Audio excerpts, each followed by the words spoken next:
Chair, I think we have a lot of work to do looking at this presentation, because the elections is a process, and all of us here are serious stakeholders and beneficiaries at the same time. And when you look at the presentation, there is no money, literally, and it has a constitutional deadline. So what are we trying to say? Are we ready for these elections or not?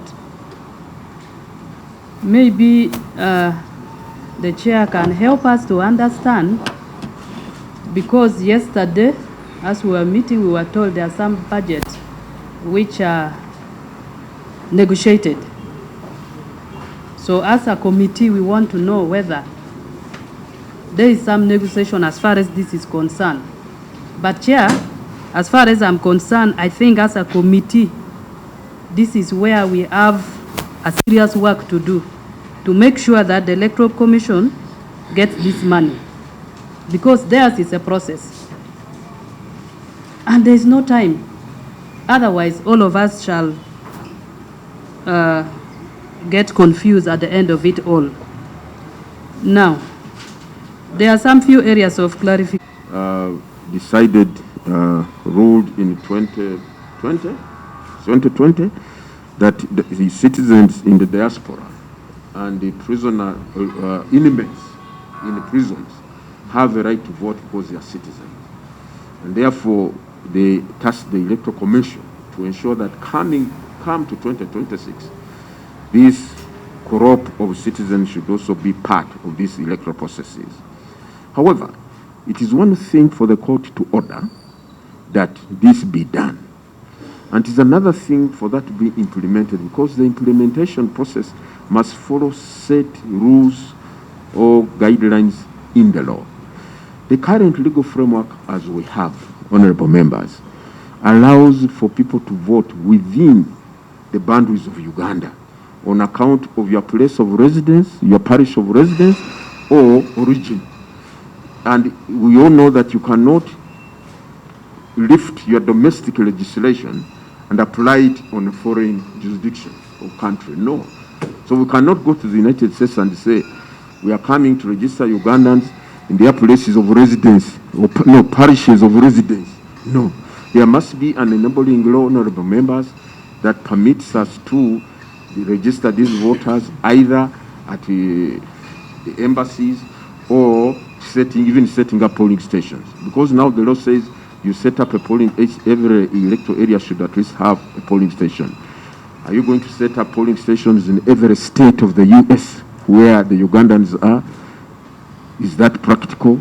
So for us, we have said, once the enabling legal framework is put in place and in motion, then we shall have diasporans included. But for now, the legal framework as it is permits them to vote from Uganda, from their place of origin or residence. But since they are resident outside the country, they can only vote now from their place of origin.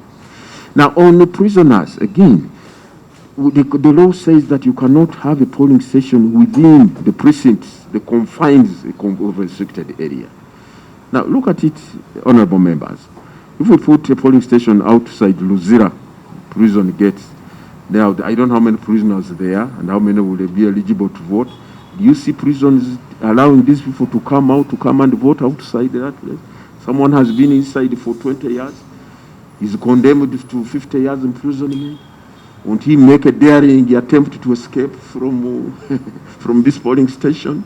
So these are some of the issues that law reform, reform in the law can address before we embark on saying, yes, now we can have this group of people also included on the voters register. But as a commission, we are already people are serving us, by the way, honorable members, with the letters of notices of contempt of court. I have said, what do we do? You have not complied with the court order of having diasporans coming to voting, so you are in contempt. But where is the legal framework, is the question. Now, on IC equipment, I think honorable members have answered that. We are going to use the 36,000 which UBOS used during the national census exercise. But we need an additional, and I think that's the part of the budget and the funding, an additional about 12,000 to make at least 40,000, because we use some of these kits for training. One of the challenges we have discovered that some of these kits on polling day do not work because of the human beings operating them. And the training we do is not really adequate. They need a hands-on training. It's like taking someone to driving school. They make him sit in class, take notes. You engage gear number. Now when you reach it, you turn an indicator. It must be hands-on. Some of them do not have the opportunity to make hands-on training process because one, we don't have enough kits. Two, the time is not there. The time is not enough because of funding. For you to train them for about a week or two, you have to pay them transport allowances because they come from villages and they come to the sub-county level where they can be trained from. So it's really a host of all things that makes the whole process. But as we head 2026, we pray and believe that these 36,000 kits that NIRA used, UBOS used during the census process, we should be operational and functional for our work. Now, the 667 vacancies in local government.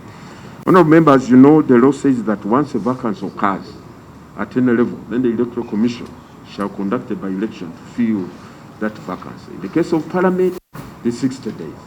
In the case of Chairman, the LOC 5 and so on, it is 6 months. Now, these 667 is the cumulative figure that has emerged since the last elections in 2021. But conducted by election, we need the funds. And in the budget, there are no funds for that kind of process. Now we have been receiving a lot of pressure. Why can't you conduct a by-election in this area? People are about to kill each other. And we say there is no money. So honorable members, this is one of the challenges, not because we are sitting on our laurels, we are not doing our work, but we don't have the funds to carry out these by-elections. Now, on vote education, Honorable Santa. Mr. Chairman, we should conclude in yeah, the next, I'm about to finish. 10 minutes. Yeah, I'm about to finish.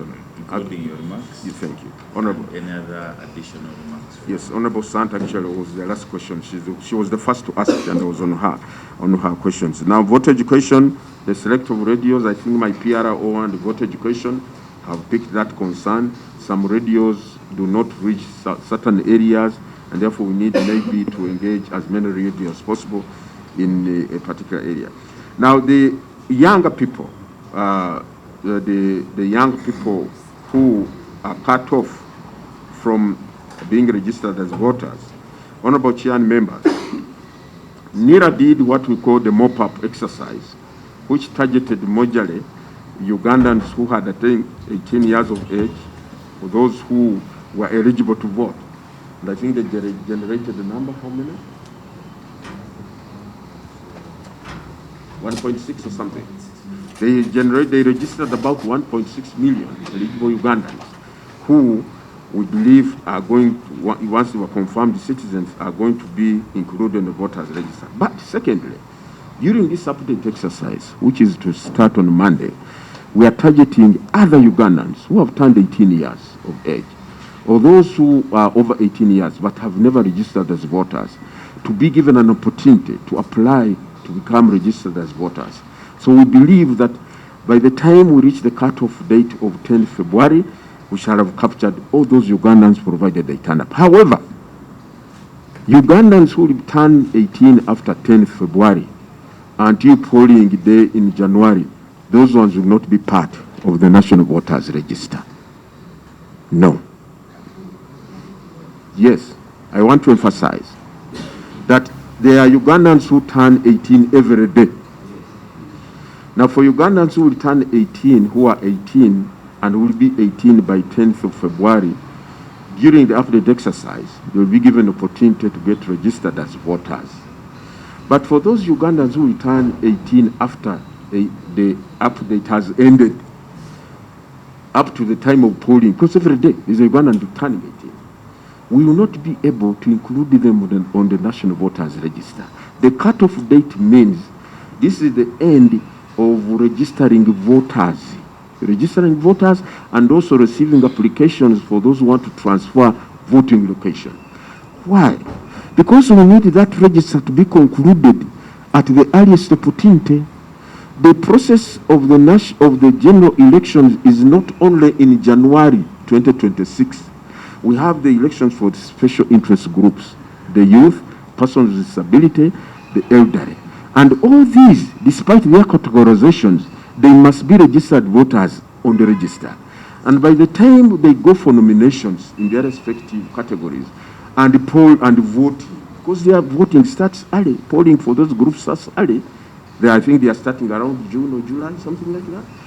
And secondly, by the time even you, the senior candidates, come for nominations, in this case September, we must have a complete, ascertainable, ready register.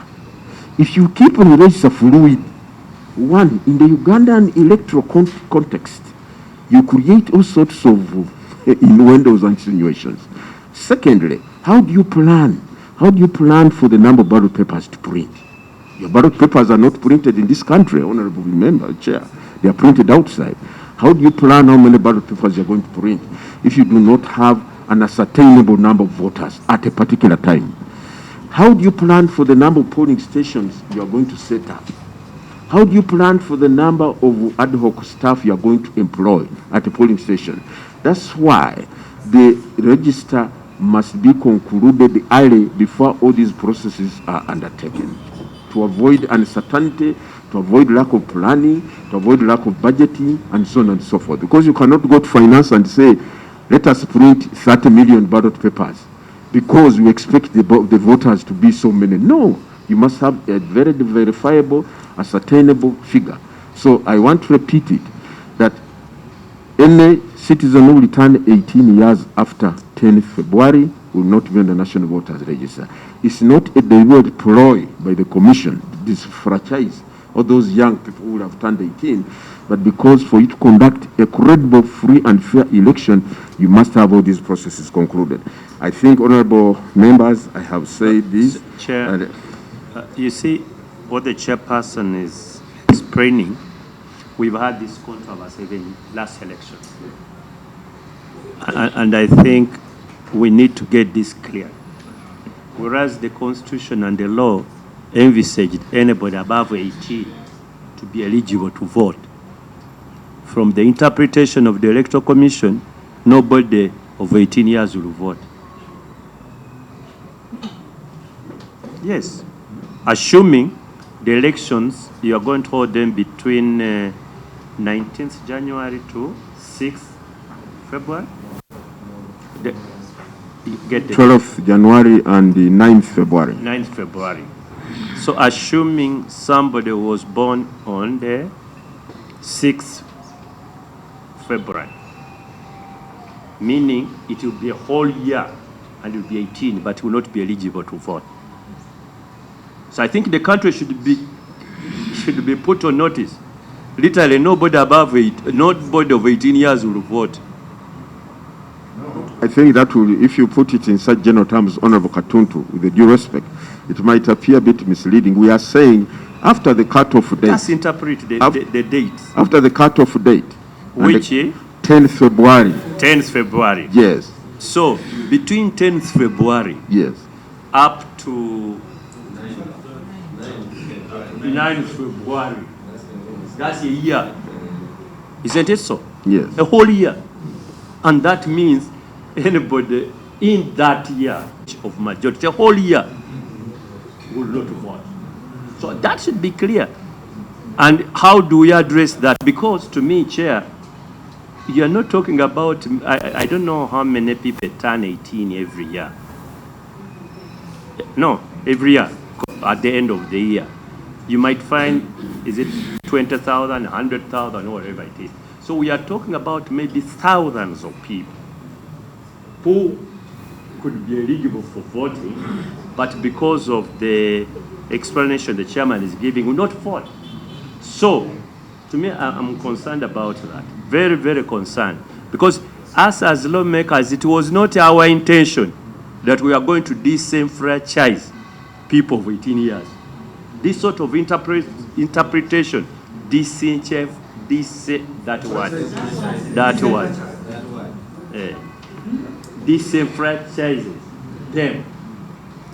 And why I'm sorry, Chair, why I think it's so critical. This is not a small matter. It's quite important. Whether it needs legal reform, we can do the legal reform to accommodate people of 18 years. Because these are too many people. You're talking about their own future. Two, I have seen, for example, that NERA these days, like, they are registering people who are below 18, 16 years. So from that data bank, it is even possible, it is actually attainable to know those who have turned 18 by that time. And when we are doing this, those sort of fellows, if the record is already with us as government. So I think we need to have more debate on that. It's not something we are going to sort out here, but we need to have a debate and see how do we find a way of accommodating legally. Yes. Because I'm appreciating the interpretation the chairman is giving. I do, and that you know I do. Two, I'm also appreciating the circumstances of sustainability that you need to know, and because the process is on. I think we must find a legal way of trying to act, but that will not be for them, it will be for us. What happened on the floor of Parliament last time? So for me, I think this very time, this meeting cannot solve that problem. I think the Electoral Commission should come up and help us, as we as the committee also sit down and look into this matter seriously. Because the explanation that the Honorable Chair of the Commission gave is really very logical. Because the register is the foundation of the successful election. But also at the same time, we have the law stating that people who have reached 18 should vote. So that's the dilemma that we find ourselves in. And not to bog Parliament again on this very same issue, we need to sit down on both sides and come up with something which will help this country. Thank you. Chair, if I can just briefly, it says any person, it starts with Article 59, I think, like, briefly, let me refer to Article 59. Every citizen of Uganda of 18 years of age or above has the right to vote. That's the fundamental. That's the fundamental provision. Right. But then, fine. But then the question is, when does that right accrue? Now, Section 19 says, any person who is a citizen of Uganda, is 18 years of age or above, shall apply to be registered as a voter. Now, the point of you to register is when you are 18 years. At the time of applying to register, you must be 18 years. But not every Ugandan who will have turned 18 on polling day has the right to vote and shall apply to register as a voter. Maybe that is something to be amended. No, Chair, you see, as I was saying, when we were enacting this constitution, did we have that in mind? Or what we had in mind is that people who are above 18, they have a right to what? To vote. Because that's constitutional right. Now, if we enact a law and take away the right and append it only to registration, automatically we disenfranchise the 18 people. So the issue is not you, forget about. The issue is about that section, whether it is actually constitutional even. Or even if it were, whether we did not disenfranchise people aged 18 years. And this one is about what you know very well more than anybody in this room, what we call the mischief rule. Why did the legislature enact a constitutional provision and attach it to 18 years? I think the solution lies in... The solution doesn't lie with you people. It is our debate, and at some point we will have to sort it out. I will have something to say in legislation. Yes. From the way I can see. It is something we need to work on and fix it. Honorable Tashovia. I think before you exercise. That's right. I agree with Honorable Katuntu and everyone else that this is a matter that we may not resolve now. Maybe working together, we can see how we can enable every eligible citizen to exercise right going forward. I have to, for us to get nominated, you need senior 6 or an equivalent. Now, there are people also who by the time of nomination, they don't have. But then before the campaign starts, they get the qualification. Should they now come to Electoral Commission and say, I now qualify and I must? So that is the another. That what? Now let me do the follow-up question. I was just illustrating. Thank you very much, Honorable. Yes. So the follow-up questions, there are 2. One, I appreciate the strict application of the law now. That those ones are not being franchised. In regard to these demarcations, and I wanted to know whether now the Commission is now prepared to implement the law to the dot, given that if that enforcement of the provision of the law is applied to parliamentary constituencies, then we are likely to reduce, because there are some constituencies here who do not meet the criteria. And I would be glad if that strict enforcement on the population quota and the rest is applied, across board. I don't want to single a particular one, but if you look at in the records, we know ourselves here. If that is applied, I'm not saying here. Yes. People are having something north, east, central in the constituencies and that. But the other one, the other one regarding the irregularities. There is one statement that came from the head of state, the president, and his allegation was that 1 million votes, which either belonged to him or to his party, was irregularly either awarded or with the help, my understanding, yes. And I thought that was a very big indictment. And he challenged in public. He says, if the EC wants evidence, I'm ready to appear. And have you ever? Yes.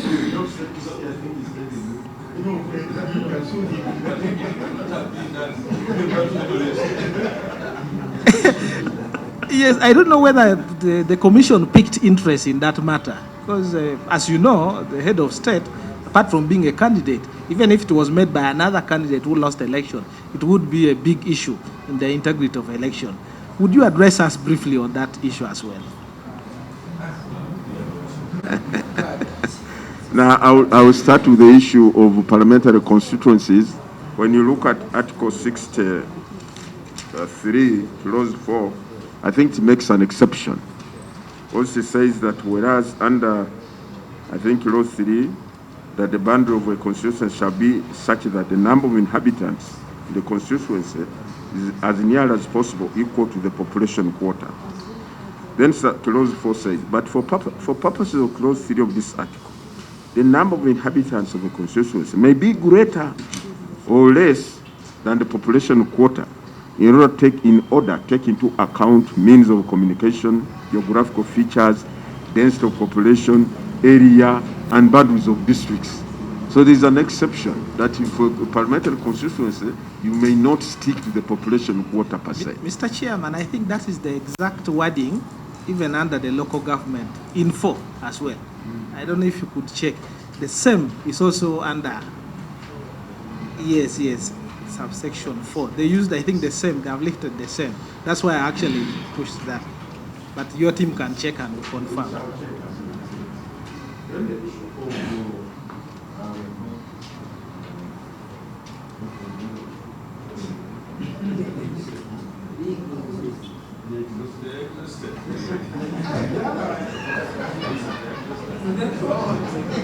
You want to jump away?